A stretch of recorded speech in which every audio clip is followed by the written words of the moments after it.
Mon sujet ce matin, c'est de vous parler de la foi.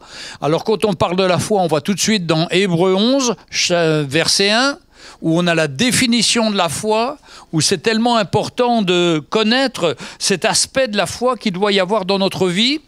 Donc on va lire ensemble Hébreux chapitre 11, verset 1. Or, la foi est une ferme assurance des choses qu'on espère et une démonstration de celles qu'on ne voit pas.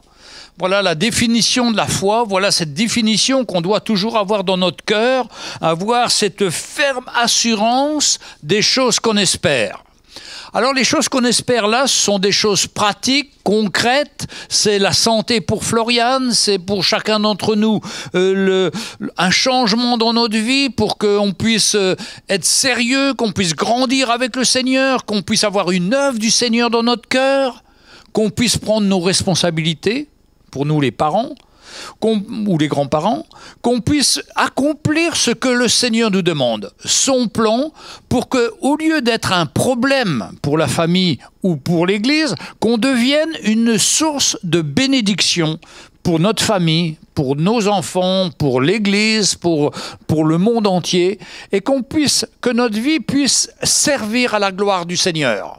Donc pour ça, il faut avoir une espérance de ce que je ne peux pas faire, le Seigneur dans sa grâce va intervenir. Ce que je suis faible dans ma chair en ce moment, mais j'attends à la grâce de Dieu pour continuer à me changer, à me transformer, afin que je ressemble au Seigneur Jésus. Quand on lit la vie du Seigneur Jésus, il n'y avait pas beaucoup de défauts, il n'y avait pas beaucoup de débordements. Même quand c'était sa colère, quand il a chassé les vendeurs du temple, il a toujours été maître, il a maîtrisé ces choses, il a manifesté malgré tout la grâce du Seigneur en toute situation. On ne peut pas dire pareil pour nous. Souvent, quand on manifeste une colère, on est tellement énervé qu'on dépasse ce qu'on voudrait faire. Et c'est souvent nos enfants qui en prennent un peu trop, des gifles ou une fessée, parce qu'on a été trop nerveux au lieu de se maîtriser. C'est pour ça que je rappelais dernièrement à un frère qu'on ne doit pas agir sur la colère. On doit au contraire se calmer et retrouver un moment où on peut appeler notre fils ou notre fille qui a fait une erreur et de pouvoir lui parler clairement en lui faisant ressentir notre cœur pour elle, en n'étant pas là comme quelqu'un qui veut la battre ou qui veut, par la chair, avoir une puissance plus grande qu'elle, mais de lui montrer notre cœur pour lui dire qu'on l'aime et que le plan du Seigneur pour elle, c'est tellement meilleur que le plan de la chair ou ses erreurs qu'elle peut faire. Gagner nos enfants avec notre cœur, avoir une relation de cœur avec nos enfants. Mes frères et sœurs, c'est presque toute une vie qu'il faut. Parce que c'est un apprentissage, c'est une œuvre. En plus, nos enfants grandissent, ils changent. Et nous-mêmes, nous devons garder ce cœur à cœur avec eux.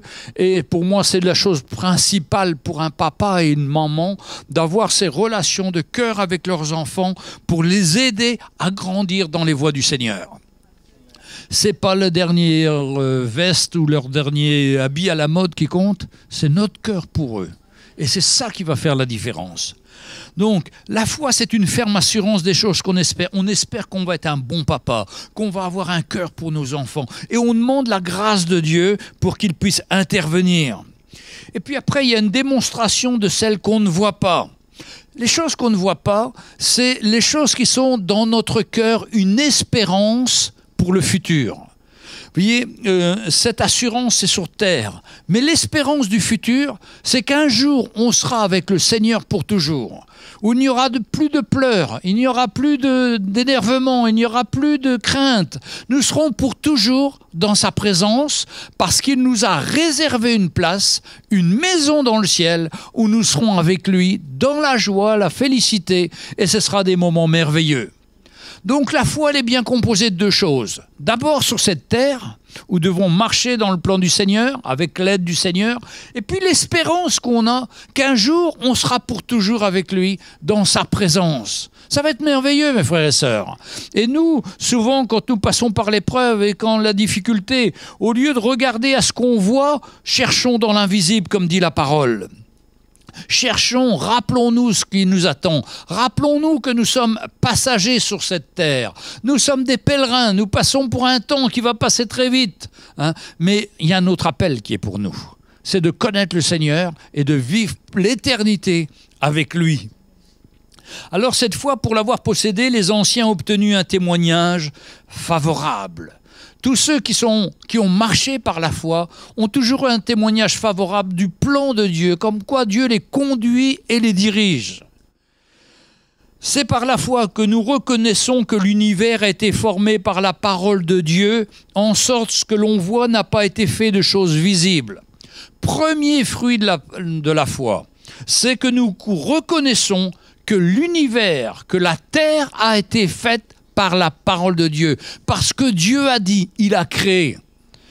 Alors tous les scientifiques, tous les gens qui sont toujours très moqueurs, ne peuvent pas comprendre ces choses-là. Pourquoi? Parce qu'ils n'ont pas la foi dans ce Dieu tout-puissant, dans ce Dieu qui nous sauve, dans ce Dieu qui a un plan pour nous, pour qu'on soit avec lui pour l'éternité. Ils vivent comme des animaux sans espérance, sachant que leur vie va se terminer. Mais nous savons que notre vie ne se termine pas. Parce que notre foi est en lui. Et nous avons l'espérance qu'un jour, on va déménager. On va déménager de ce domicile terrestre pour aller dans ce domicile céleste, dans la gloire du Seigneur. Et Paul disait, si je pouvais, je m'en irais, mais à cause de vous, j'attends encore un peu parce que Dieu veut m'utiliser. Mais pas moi, mon désir serait de partir avec le Seigneur. Mais il y a encore un peu de temps, il nous dit, un peu de patience. Je dis ça souvent à mon épouse, parce qu'elle voudrait partir vite. Non, je dis attends. Il y a un plan du Seigneur.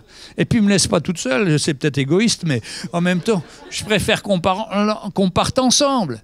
Mais c'est sûr, il y a le plan. Il y aura un jour, on va déménager, on va être avec le Seigneur pour toujours. Et on doit garder cette espérance, hein, toujours dans notre cœur, et cette assurance qu'on sera avec lui pour toujours. Donc, par la foi, nous reconnaissons que l'univers a été formé par la parole de Dieu. Alors c'était un sujet de cause, de persécution, par exemple, en Russie, où les chrétiens, les gens qui avaient la foi, on les classait avec les psychopathes, avec les malades mentaux. Parce que pour un Russe de l'époque, pour un communiste, on ne pouvait pas avoir la foi qui était une chose invisible. Parce qu'eux ne voulaient voir que des choses visibles. C'est pour ça que Lénine a tellement tué de population, parce qu'on avait la foi et qu'on ne croyait pas à ses idées à lui. Mais pour finir, malgré tous les meurtres, toutes les réductions de population, la foi a triomphé. Et aujourd'hui, la foi en Russie est toujours vivante et active. Alors après il nous dit c'est par la foi qu'Abel offrit un sacrifice plus excellent que celui de Caïn. C'est par ce sacrifice qu'il fut déclaré juste devant Dieu. Dieu approuvant cette offrande, et c'est par elle qu'il parle encore quoique mort. Je voudrais venir avec vous dans ce passage justement de Genèse 4 verset 3, on commence à 3. Au bout de quelque temps, Caïn dit, fit à l'Éternel une offrande des fruits de la terre. Lui, Caïn, c'était l'agriculteur, c'est celui qui cultivait. Donc, l'offrande qu'il a fait, c'était les fruits de la terre. Et Abel, de son côté, en fit une des premiers-nés de son troupeau et de leur graisse. Lui, il était éleveur, il était berger. Donc, la première chose qu'il a fait, il a fait donc des premiers-nés de son troupeau et de leur graisse.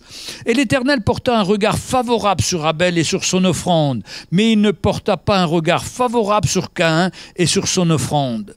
Caïn fut très irrité et son visage fut abattu. Et l'Éternel dit à Caïn, « Pourquoi es-tu irrité? Pourquoi ton visage est-il abattu? Certainement, si tu agis bien, tu relèveras ton visage. Et si tu agis mal, le péché se couche à ta porte et ses désirs se porteront vers toi, mais toi, domine sur lui. » Alléluia. Voilà ce que fait Caïn. Lui, il offre un sacrifice, donc des fruits de la terre, mais surtout, il a un cœur qui n'est pas bon. Parce que quand le Seigneur ne reconnaît pas son sacrifice, tout de suite, il fut irrité, et son visage était triste, abattu. Et son cœur n'était pas propre. Et dès les premières pages de la Genèse, on voit le sacrifice que Dieu agrée. Non pas un sacrifice par force, non pas comme disait le frère Gervais tout à l'heure, amener une offrande par obligation ou amener une offrande parce que c'est l'offrande, mais avoir un cœur et le donner avec son cœur. C'est ce qu'a fait Abel. Abel a ressenti que le plan pour lui offrir quelque chose à Dieu, c'était de sacrifier ses agneaux et de les offrir en holocauste au Seigneur. Il a ressenti ça dans son cœur et tout de suite il a reçu une paix, que c'était le plan du Seigneur. Pour ça qu'il faut bien écouter quand on fait quelque chose que le Seigneur nous donne. Est-ce que cela m'apporte la paix? Ou autrement, j'ai fait un truc parce que c'était dimanche, parce que c'était obéir au Seigneur, mais ça n'apporte rien. Mais quand on fait ça de tout notre cœur, ça apporte la paix, ça apporte la joie du Seigneur, parce qu'on sait que le Seigneur agrée ce qu'on a fait. On n'a pas été comme un homme religieux qui a fait un don pour se débarrasser, mais on a été comme un enfant de Dieu qui a voulu honorer son maître en donnant de tout notre cœur au Seigneur, et c'est ce que donc a fait Abel. Et ce sacrifice, nous dit la Bible, parle encore, parce qu'aujourd'hui encore, c'est comme ça qu'il faut donner au Seigneur. C'est cette attitude de cœur qui fait la différence. C'est cette attitude de cœur qui, le matin, lorsqu'on prie, lorsqu'on passe du temps avec le Seigneur, on ne le fasse pas par routine ou par habitude, mais qu'on le fasse de tout notre cœur pour le Seigneur, qu'on passe un bon moment avec lui, un bon moment où on ressent sa paix, on ressent sa joie, parce qu'on a obéi au Seigneur, on s'est arrêté dans notre train-train habituel, et on a mis le Seigneur en premier, et on lui a dit « Seigneur, parle-moi ». Je ne vais pas lire encore un passage en plus, mais je veux vraiment que tu me parles, que tu touches mon cœur. Quelle est la différence ce matin pour chacun d'entre nous lorsque nous sortirons de l'église? Eh bien, si on est venu avec un cœur ouvert, un cœur qui est prêt à entendre le Seigneur et à se remettre en question, on va écouter sa parole. Cette parole va venir dans notre cœur, va nous faire du bien.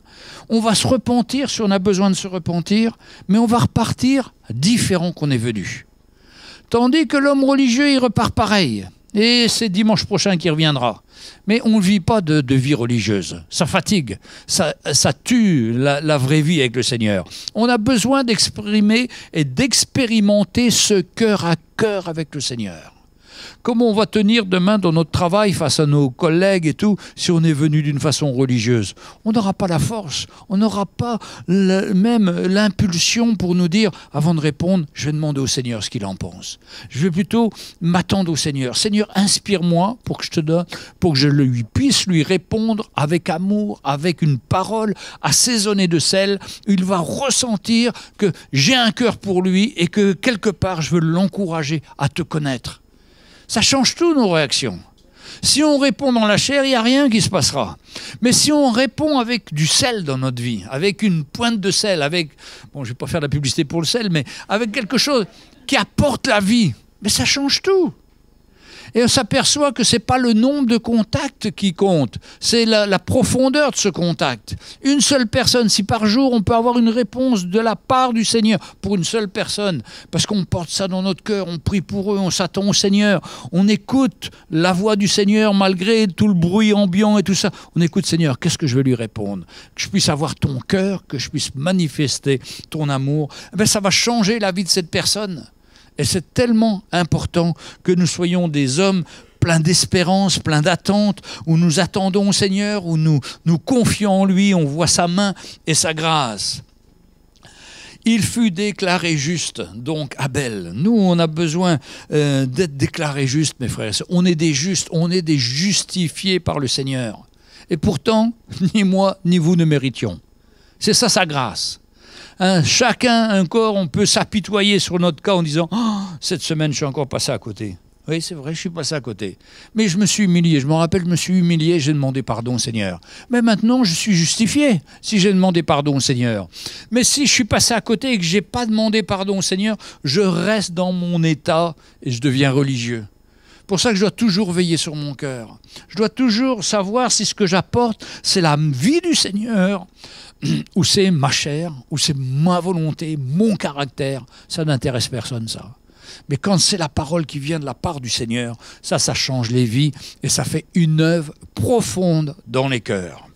Puis nous, on est tellement bien. Merci Seigneur.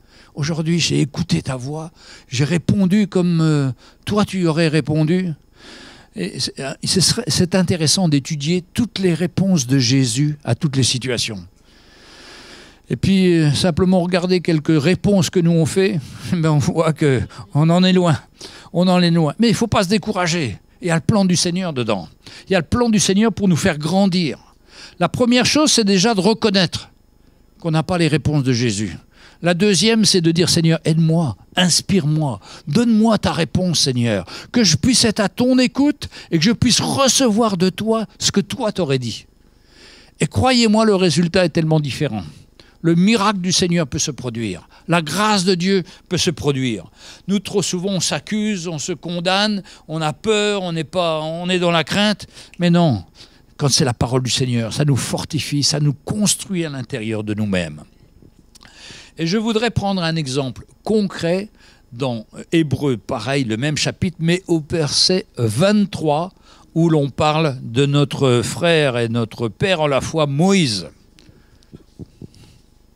C'est pas papa Abraham, là c'est Moïse. Hein? Mais on peut lire tous ces hommes, ils ont chacun des choses à nous apprendre.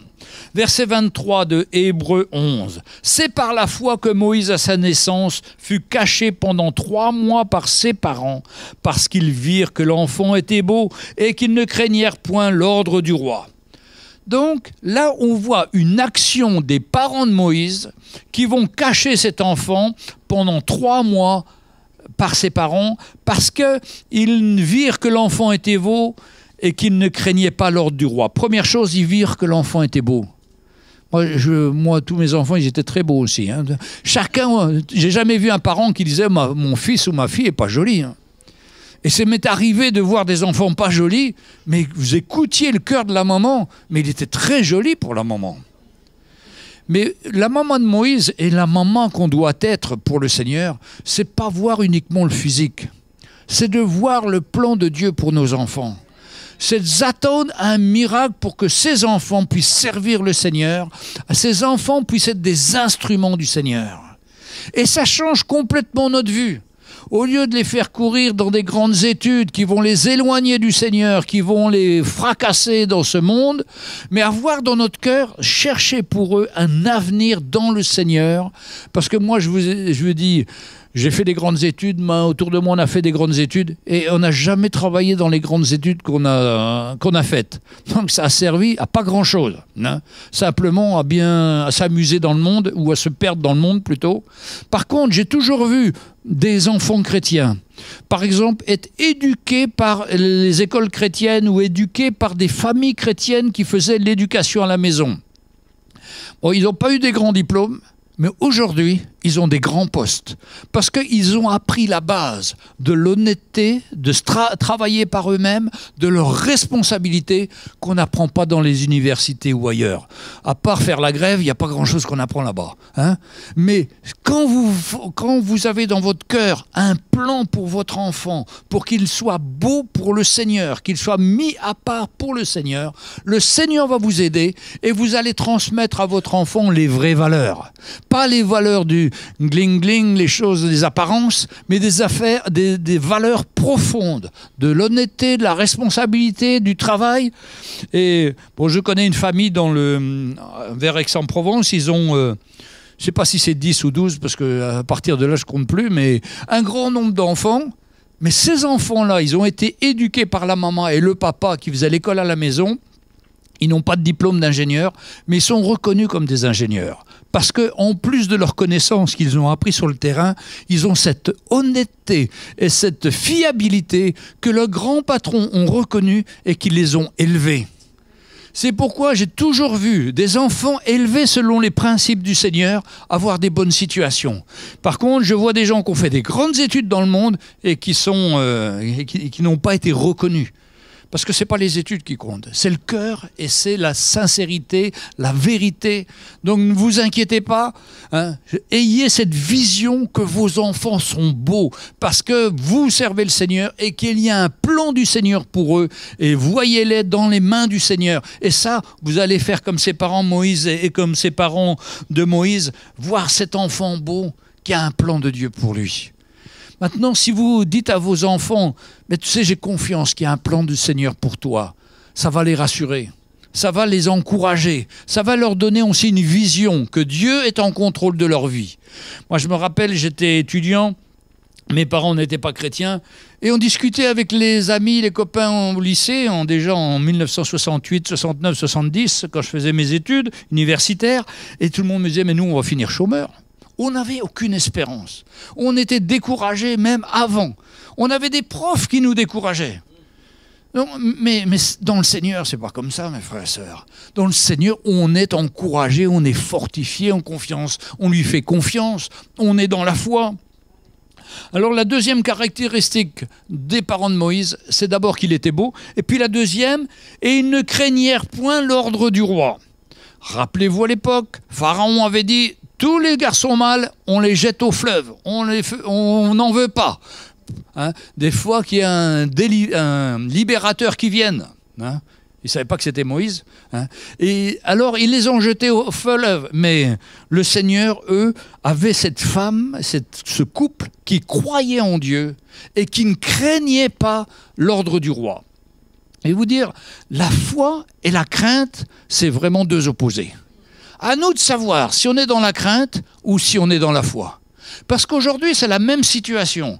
Quand on regarde l'espérance pour nos enfants, on peut être dans la crainte. Le monde est devenu complètement fou, complètement à côté. On ne sait pas quelle étude faire, on ne sait pas ce qu'ils feront plus tard. Ou alors il y a la foi, que le Seigneur, dans sa grâce, va les conduire et les diriger, leur donner un bon travail, un travail où ils vont être honnêtes, un travail qui va les épanouir, un travail qui va remplir leur vie et qui vont pouvoir servir le Seigneur avec.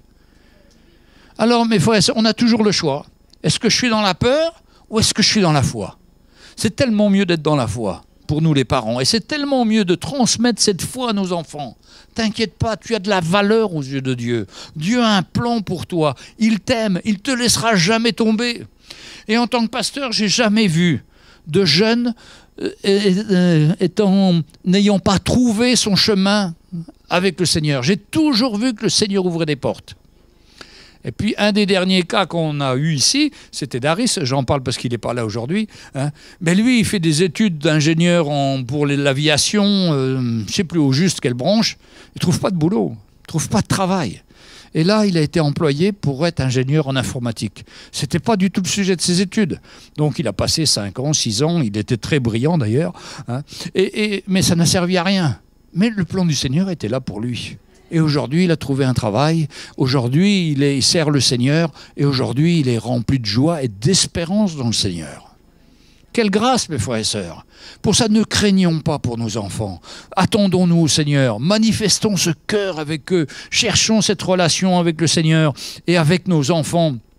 Et moi, je me souviens toujours, quand j'étais trop charnel et que mes enfants faisaient des bêtises, je leur mettais une gifle comme ça. Comme je dis souvent, c'est pas l'enfant qui méritait, c'était l'autre d'à côté qui avait pris la gifle. Et après, il fallait que je m'humilie avec mes enfants pour leur demander pardon, parce qu'ils m'expliquaient, mais non, c'est pas moi, papa, c'est elle, enfin, ou c'est elle et c'est lui. Et le soir, je réunissais mes enfants, puis je leur disais, écoutez, priez pour votre papa, parce qu'il est vraiment maladroit, parce que vraiment, il donne des gifles à celui qui ne mérite pas, et celui qui mérite, ça passe à côté. Et j'étais toujours touché par la prière de mes enfants, qui étaient sincères, qui étaient vrais, qui priaient pour leur papa. Et je savais qu'avec ça, je gagnerais le cœur de mes enfants, parce qu'ils sentaient que mon cœur était prêt à m'humilier. Mais si je veux jouer le papa très autoritaire, très ferme et tout, mais je vais perdre mes enfants. Ils auront l'impression qu'ils ont un père qui est un dictateur et qui n'ont pas pu parler avec eux. Mais quand on s'humilie, le Seigneur nous élève. Et quand on s'humilie avec nos enfants, on gagne le cœur de nos enfants. Parce que vous savez, les enfants, on ne peut pas leur raconter. Ils voient exactement les bêtises de leurs parents. Nous, on croit qu'on est bien, mais eux, ils voient tout de suite. Hein? Je ne vous raconterai pas tout ce que les enfants m'ont dit, mais il y a eu beaucoup de situations dans ma vie où c'était bien et que je ne voyais pas. Comme je l'avais dit il n'y a pas très longtemps, j'étais avec ma moto et le Seigneur me dit « Prends ton avertisseur de radar ». Je prends mon avertisseur de radar, je roule sur les quais et tout d'un coup, contrôle de police. Mais avant, mon avertisseur m'avertit. Et je suis très fier de moi. Je rentre doucement devant les policiers. Bonjour, je passe comme un ange, quoi. Et puis, je raconte ça à mon fils très fier. Le Seigneur m'a aidé ce matin. Il m'a évité d'avoir une contravention en excès de vitesse avec ma moto. Et mon fils me dit, papa, le Seigneur t'a jamais dit qu'il fallait respecter la vitesse? Ah, c'est la réalité. Et alors moi, je cherchais la voix du Seigneur pour savoir si je prenais mon avertisseur. Non, mais la première chose, c'était respecter les vitesses. Et bien, c'est mon fils qui me dit ça. Mais ça fait une œuvre dans mon cœur, parce que il a raison. C'est moi qui ai tort. Et c'est une gifle quelque part, mais en même temps, c'est salutaire. Et il ne faut pas avoir peur de demander l'aide de nos enfants et le soutien de nos enfants. Alors, c'est par la foi que Moïse, devenu grand, refusa d'être appelé fils de la fille de Pharaon.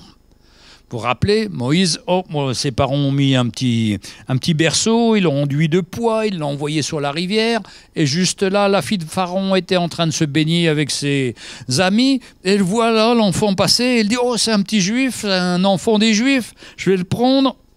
Et je vais l'appeler Moïse, ça veut dire sauver des eaux. Et je vais le prendre. Et puis, il voit une fille qui était là, va me trouver parmi les Israélites une maman qui allaite pour qu'il s'occupe de l'enfant. Et l'enfant va trouver la vraie mère de Moïse. Mais c'est extraordinaire comment c'est conduit. Hein, il y en avait des millions d'autres mamans. Mais non, c'est celle-là, parce que Dieu a conduit. Il est capable même de conduire nos adversaires, dit la Bible. Il est capable de changer leur cœur. Et ça devient sa maman qui l'allaite et il grandira. Et puis, il avait tous les trésors de l'Égypte. L'Église, il n'y en a pas beaucoup. Hein, c'est spirituel. Les trésors de l'Égypte. Hein, mais ça ne l'intéressait pas. Il avait vu autre chose, qu'il y avait un plan du Seigneur. Comme quoi les trésors de ce monde, ça ne doit pas nous intéresser, les frères et sœurs. Parce que ça brille, mais ça rouille vite, ça se transforme, ça dépérite, ça décline très rapidement. Hein. Mais les vrais trésors, celui du Seigneur, ça vaut vraiment la peine. Il préféra être maltraité par le peuple de Dieu plutôt que d'avoir pour un temps la jouissance du péché. Vous voyez, la jouissance du péché, ça dure qu'un temps. Et après, on paye les conséquences. Et on pleure longtemps après. Hein. Et par contre, hein, être maltraité avec le peuple de Dieu, c'est d'être mis à part, c'est d'être moqué. C'est ce que souvent nos enfants connaissent à l'école ou nous-mêmes en tant qu'adultes, on peut être moqué par nos collègues, mais la Bible nous dit, ça c'est un honneur d'être moqué pour le Seigneur. Quand on leur ressemble et quand on est comme eux, on est comme eux, ils ne nous embêteront pas. Mais quand on est différent et quand on fait entendre la voix du Seigneur, là, ils s'opposent à nous. Là, ils sont en rage contre nous. Mais nous devons être fiers, parce que ça, c'est le plan du Seigneur. C'est la vérité et la grâce de Dieu. Hein, et qu'on puisse être ses instruments. Alors, je pense à Paul, je pense à Étienne, je pense à Jésus lui-même, qui n'a pas été plus moqué que Jésus. Jésus était moqué, persécuté par les pharisiens, par les siens même, c'est-à-dire le peuple d'Israël qui devait attendre leur Messie et qui se sont retournés contre lui, qui l'ont persécuté, qui se sont moqués de lui. Je pense à Paul, hein, qui est tout parmi les Juifs, qui était contesté, qui était opposé, qui a même dû fuir au bout d'une corde, dans une corbeille d'une muraille d'une ville, parce qu'il voulait le tuer, et alors que quelque temps après, il le citait comme un exemple, comme un homme qui avait un zèle pour Dieu et qui persécutait les chrétiens. Vous savez, tant qu'on sert le monde, on sera toujours bien vu. Mais quand on s'oppose au monde ou qu'on dit des choses que le monde ne veut pas entendre, il y a toujours de l'opposition. Mais c'est bon. C'est la vérité qui rend libre. Et c'est l'œuvre que le Seigneur apporte dans notre cœur. Et cette œuvre aussi, c'est l'œuvre de la croix que Dieu veut faire dans notre cœur pour qu'on puisse vraiment s'attendre à lui et se confier en lui. Hein? L'œuvre de la croix, mes frères et sœurs, ce n'est pas une œuvre facile, ce n'est pas une théorie, c'est quelque chose qui se passe dans notre cœur où on refuse nos propres plans, notre propre caractère, notre propre volonté pour faire la volonté du Seigneur. Alors c'est sûr que nos parents ne comprennent rien à ça tant qu'ils n'ont pas été visités par le Saint-Esprit, mais c'est cette vie-là qu'on doit porter. Et dans cette vie-là, il y a toujours la grâce de Dieu. Moi, le verset qui me touche quand je pense à la persécution, à ça, c'est « Étienne, lorsque Étienne va être persécuté, il va voir la grâce du Seigneur. Donc c'est dans Actes chapitre 9, 9 ou 7, attendez, persécution d'Étienne, voilà. Ok. Allez. Voilà, donc on va aller dans Actes chapitre 7, verset 59.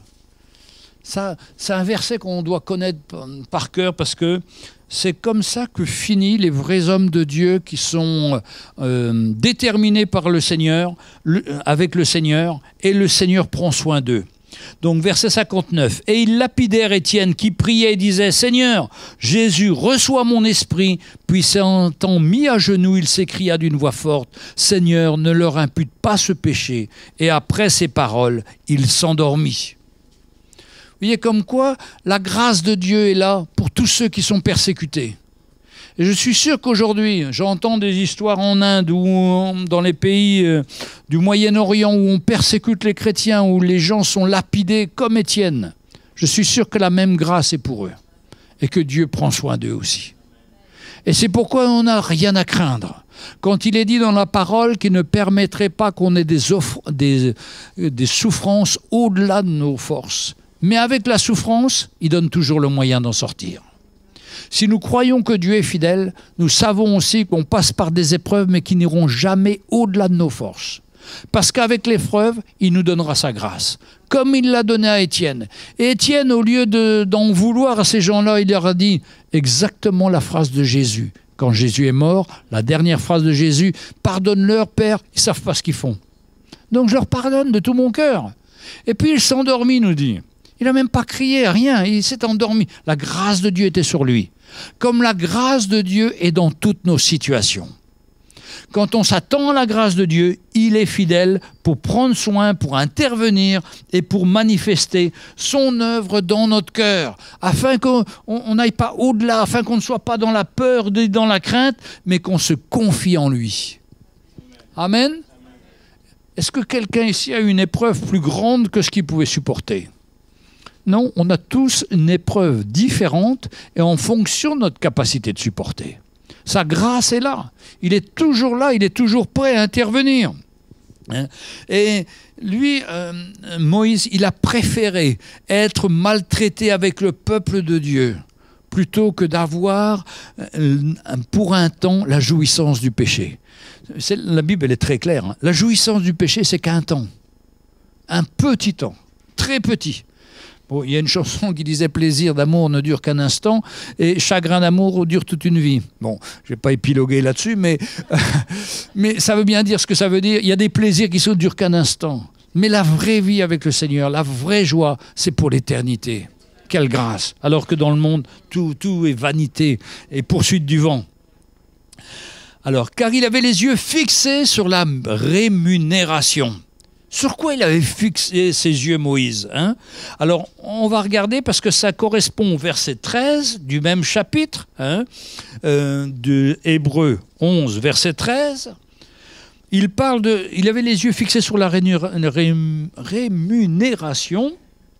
Et c'est par la foi qu'ils sont tous morts, sans avoir obtenu les choses promises. Mais ils les ont vus et salués de loin, reconnaissant qu'ils étaient étrangers et voyageurs sur la terre. Ceux qui parlent ainsi montrèrent qu'ils cherchaient une patrie. S'ils en avaient une en vue, celle où ils étaient sortis, ils auraient eu le temps d'y retourner. Mais maintenant, ils en désirent une meilleure, c'est-à-dire une céleste. C'est pourquoi Dieu n'a pas honte d'être appelé leur Dieu, car il leur a préparé une cité.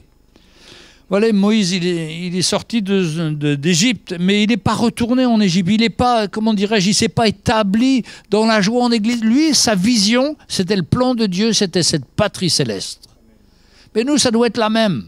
Cette patrie céleste, c'est pas souhaiter retourner. Autrefois, les personnes d'un certain âge, comme moi, quand ils avaient fini leur activité, ils partaient en retraite, ils retournaient dans leur village. Dans leur petit village. Ils avaient toute leur vie, c'était leur patrie, ça. Mais nous, c'est pas ça notre patrie. Nous, elle est céleste, notre patrie. Nous, hein? Nous, on veut s'attendre au Seigneur et aller avec lui dans ce qu'il nous a préparé. C'est tellement meilleur que notre petit village. Hein? mais d'être avec lui pour toujours, dans cet endroit où il n'y aura plus de crainte, plus de peur, où nous serons dans la louange. Et voyez, Moïse, voyant ce qui est invisible, il voyait le plan de Dieu, il regarda l'opprobre de Christ comme une richesse plus grande que les trésors de l'Égypte, car il avait les yeux fixés sur la rémunération. Il avait les yeux fixés sur le plan. Trop souvent, on n'a pas les yeux fixés sur le plan, les frères et sœurs. Croyez pas, on oublie ce plan. Alors bon, il y a des années, j'ai un vieux cantique qui disait « Frère ou sœur, quand ton âme est lassée, oh, pense au royaume de Dieu, oh, pense au royaume de Dieu ». Je ne vais pas vous le chanter parce que c'est un chant de 1900 et c'est vraiment à l'ancienne, hein.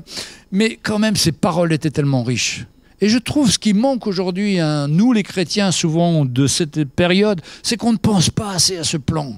C'est qu'on n'ait pas nos yeux et notre espérance assez fixés là, parce que ça nous aiderait à supporter nos petites souffrances et nos petites affaires qu'on a sur cette terre. C'est terrible que quand on a une moindre petite chose, c'est la catastrophe. On est fini, on ne sait plus comment faire. Mais si nos yeux sont fixés sur le Seigneur, on voit la vanité de la chose, on passe avec la grâce du Seigneur, on a de l'espérance dans notre cœur, on s'attend à lui. Et au lieu de se plaindre, on ne fait que rendre grâce au Seigneur de tout ce qu'il nous a donné. Moi, je dis souvent, mon exemple, c'est l'Afrique. Quand je vais voir en Afrique, dans quelles conditions ils vivent, les frères, sans nourriture, sans prier vraiment pour la nourriture, alors que nous avons tout. Quand je vois leur foi qui s'attend au Seigneur, ben nous, on prie pour le repas, mais on sait que l'armoire est pleine. Vous voyez ce que je veux dire? On n'a pas de soucis. On sait que ça va bien se passer à la fin du mois, que tout est là. Donc... mais quand on le sait et quand on s'attend au Seigneur, on s'attend à lui pour sa grâce. Et hier soir, j'ai voulu regarder un témoignage d'un homme qui s'appelle George Muller. C'était un Anglais, il était à Bristol, il était un pasteur. Et tout en étant pasteur, il a eu un jour à cœur de s'occuper des enfants de la rue.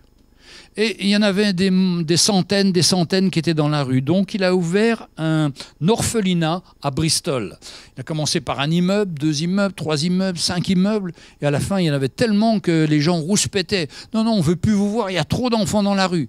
Donc il est parti sur un terrain vague et il a fait construire un orphelinat.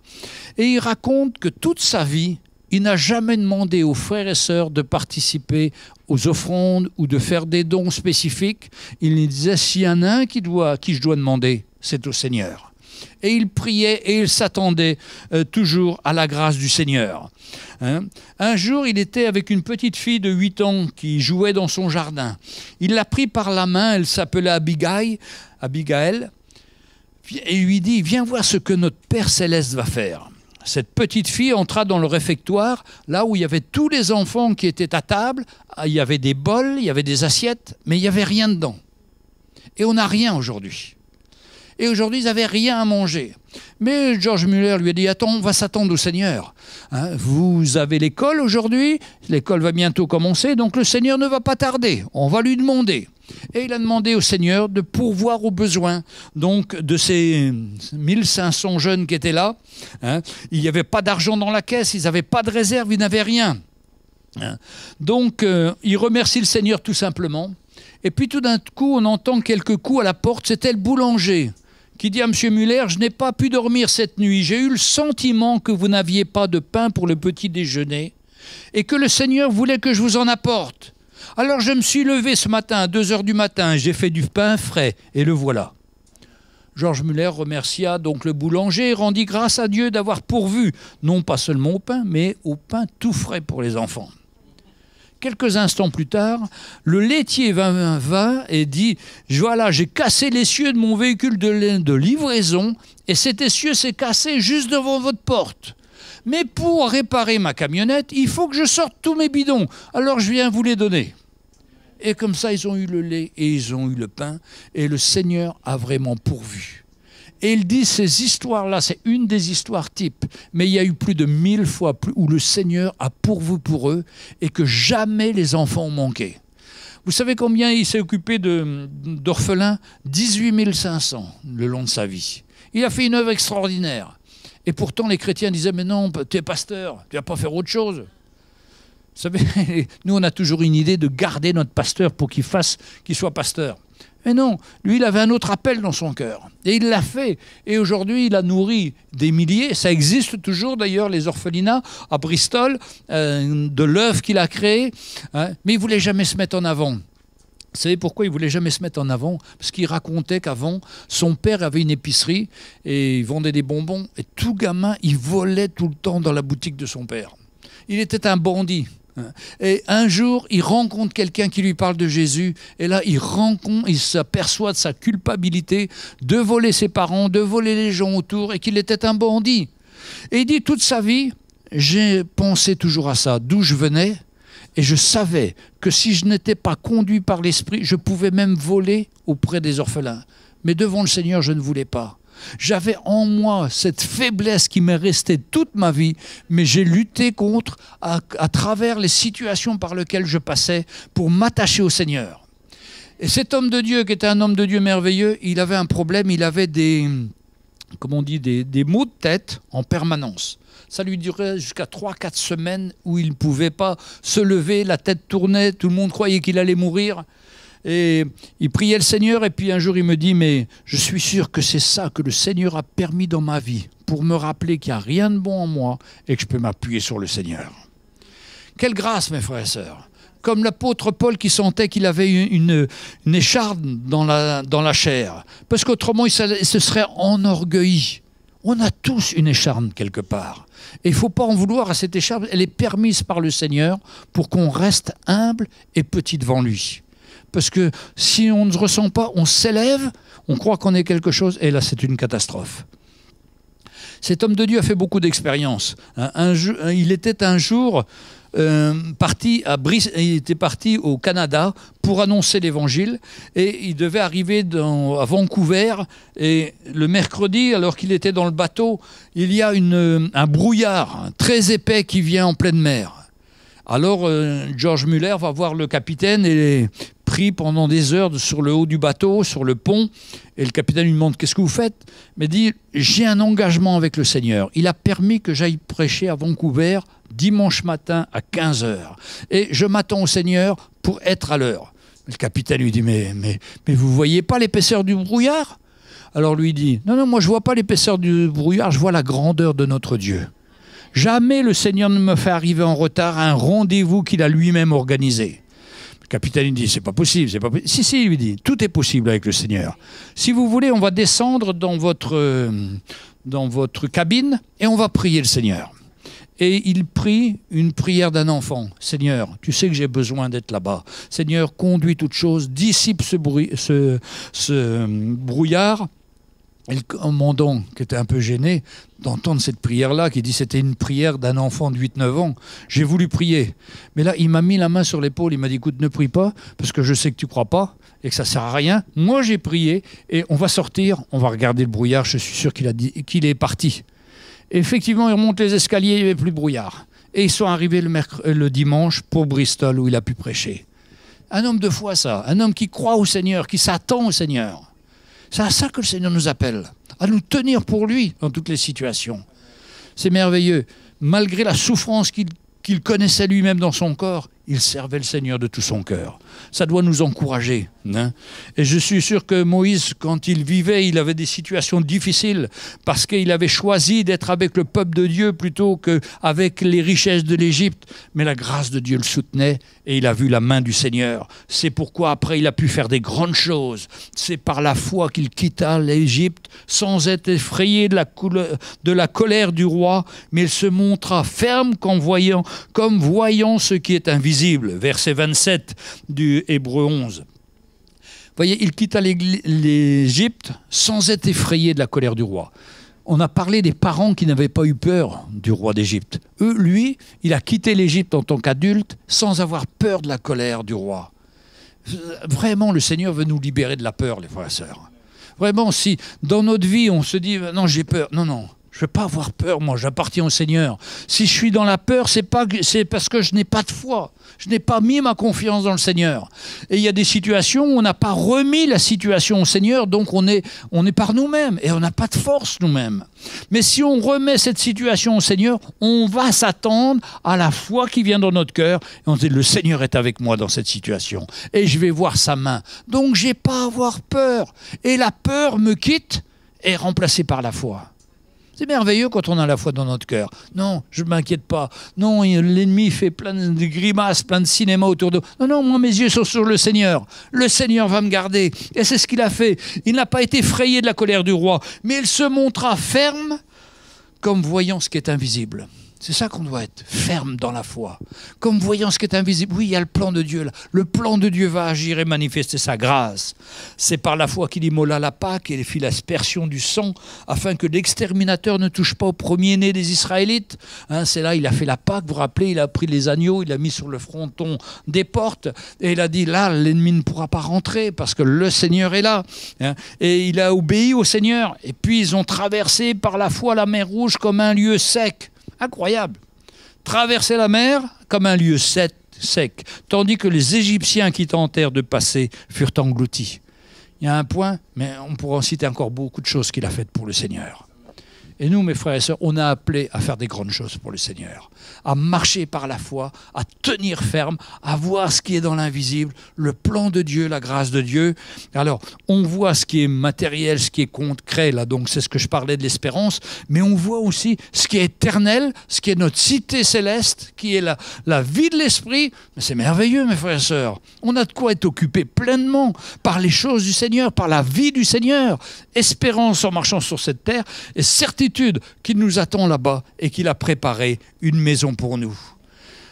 Alors si ce matin on n'a pas cette certitude et cette fermeté, on va la demander au Seigneur. Et il est fidèle pour nous y aider et pour nous conduire. Amen. Alléluia. On va le louer et on va se tourner vers lui.